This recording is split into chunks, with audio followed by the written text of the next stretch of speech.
पिछले कई सालों से देश की राजनीति में एक बहस चल रही है कि क्या इलेक्ट्रॉनिक वोटिंग मशीन यानी ईवीएम सुरक्षित है। क्या चुनावी प्रक्रिया के लिए इस मशीन पर भरोसा किया जा सकता है।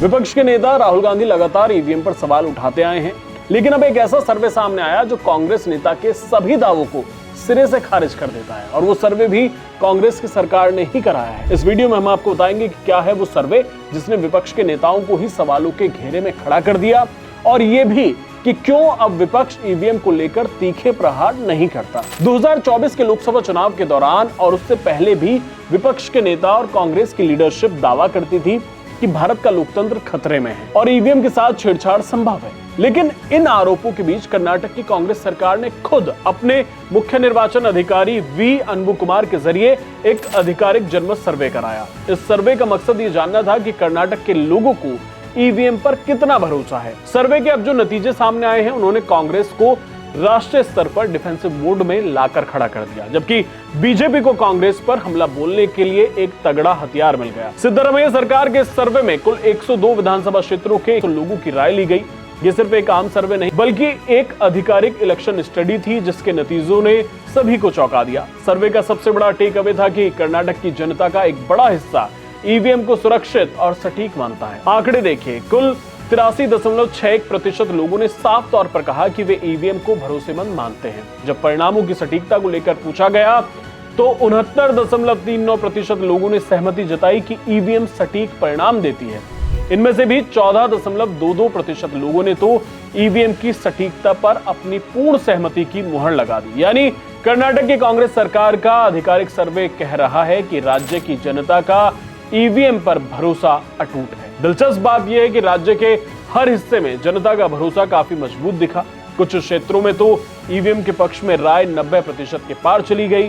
कर्नाटक में कलबुर्गी एक ऐसा जिला है जिसे कांग्रेस का गढ़ माना जाता है, जहां से पार्टी के मौजूदा अध्यक्ष मल्लिकार्जुन खड़गे ने पूरी जिंदगी राजनीति की, और कलबुर्गी में ही ईवीएम पर सबसे ज्यादा भरोसा देखा गया। 94.48% लोग वोटिंग मशीन के पक्ष में थे।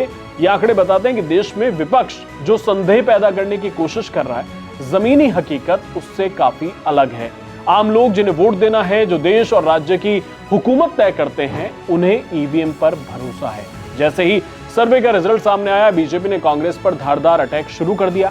बीजेपी ने इसे कांग्रेस के लिए एक बड़ी शर्मिंदगी का विषय बताया। कर्नाटक विधानसभा में विपक्ष के नेता आर अशोक ने सोशल मीडिया प्लेटफॉर्म एक्स पर लिखा कि सालों से राहुल गांधी देश भर में एक ही कहानी सुना रहे हैं कि भारत का लोकतंत्र खतरे में है और ईवीएम अविश्वसनीय है। लेकिन खुद कर्नाटक में कांग्रेस की सरकार के सर्वे ने एक अलग कहानी बयां की है।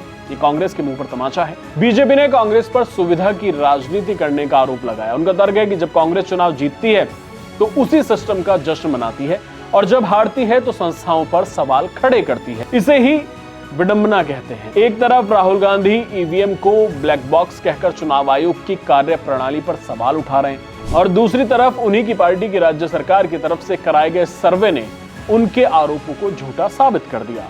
इस सर्वे से कांग्रेस नेता राहुल गांधी की मंशा पर भी सवाल खड़ा होता है। क्या इन्हीं ट्रेंड्स को देखते हुए राहुल गांधी ने ईवीएम पर हमले कम कर दिए थे और वोट चोरी का नया मुद्दा छेड़ दिया था? क्या इस वजह से राहुल गांधी ने अपने कथित एटम बम वाले प्रेस कॉन्फ्रेंस में भी ईवीएम में हेरफेर का जिक्र तक नहीं किया? वजह चाहे जो भी हो, सच्चाई यही है कि ईवीएम हो या वोट चोरी, आम लोग विपक्ष के इन दावों पर भरोसा नहीं करते हैं। हरियाणा, दिल्ली और उसके बाद बिहार के नतीजे इस बात की तस्दीक करते हैं कि लोगों को चुनाव आयोग की इलेक्टोरल प्रोसेस पर पूरा भरोसा है। आप क्या सोचते हैं? क्या ईवीएम में हेरफेर संभव है? क्या वोट चोरी का मुद्दा धरातल पर दिखाई देता है? इस मुद्दे में वजन है? हमें कमेंट बॉक्स में जरूर बताएं। डिटेल न्यूज इंडिया को सब्सक्राइब करें। धन्यवाद।